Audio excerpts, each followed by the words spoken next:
Euzu billahi mineşşeytanirracim. Allahümme elhamdülillahi rabbil alamin. Allahümme salli ala seyyidina Muhammedin ve ala ali seyyidina Muhammedin ve sellim. Amma ba'd. Esselamu aleyküm ve rahmetullahi ve berekatuh. Allah'a maktalar bolsun bizim bu sumalardan etkenge ve barda bu sumalarını birbirine din kardeşler etkenge. Allah öz Kur'an'da ayetip bildirgen. Barda bu sumalar birbirine kardeşler boladıp ve bizge buyruk etken kardeşliğimizine arı yürütme. Din kardeşlik bizim dinide bek ahmiyetli yerdi. O sayıları biz bilmesek yaramay onu edeplerin. Şu edeplerden birine çesim.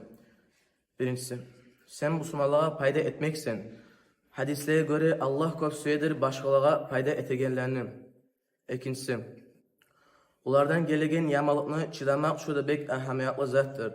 Özünü süyeyine yamalıkını başkalarına süymeyi koymak. Dördüncüsü, ökten boğmaya kalmak. Özün töben tutmak, başkalarına söylegenine ya da bir iş etegenine özünü ondan örgürme yaramay ya da özünü ondan sıylı görme yaramay. Haligi modağa göre yürüme tayak tugul biz bu sumallar. Bizim ne modanna sıylı yolumuz barda şu sünnettir. Ve şu sünnette bizge ayta, içiye rahmullu bolup ullağa abur etmekni. Beşincisi, erişkelerini kıyıştırmakta bu sumalarını edeplerin ve Allah bek ulu zuaplar beregen işlerdendir.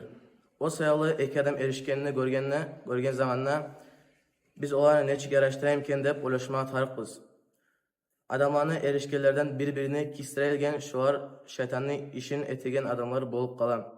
Nege türlü şeytan suye biz erişkenini ve din bulsa bizim çakıra kıyışıp yaşamakka.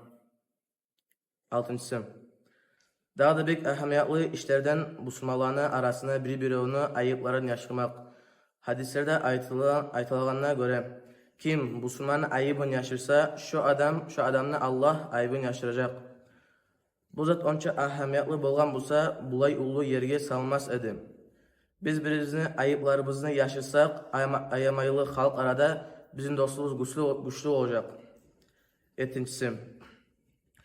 Biz özümüzge yaxşılık suya bulsak, bizge tarafga yaxşılık beregen yuğuklar tabıp şoğanı ayavlap, şoğar bulan turmağa. Gertiden ne? Her kim özün izat beregen yerge barsa, şozatını ala. Olar misalga bal cibinini alayık. O bal almak üçün yalnız aru güller ve çeçeklerini üstüne kona. Daha küde o bal tabıp olmay. Şo küde bizde. Bizim işlerimiz ve sözlerimiz ve kıllığımız bal bolganı suya bulsak, bize taraf yalnız arı güllerini ve çiçeklerini yağına bulma. Ayı olay degenine manası, biz suya bulsak bağ yemek faydalı bulma ve bizim Allah'da adamlarda süyeginini bizge tarık yalnız kılığı ve yüreği taze adamlarını yanına tutma. Bu adetlerden bir neçesi bulan faydalına Allah ve rızkı nasip etsin. Bizge ders veren muallimliğe Allah sağlık ve tavuk versin. Elhamdülillahi Rabbil Alemin.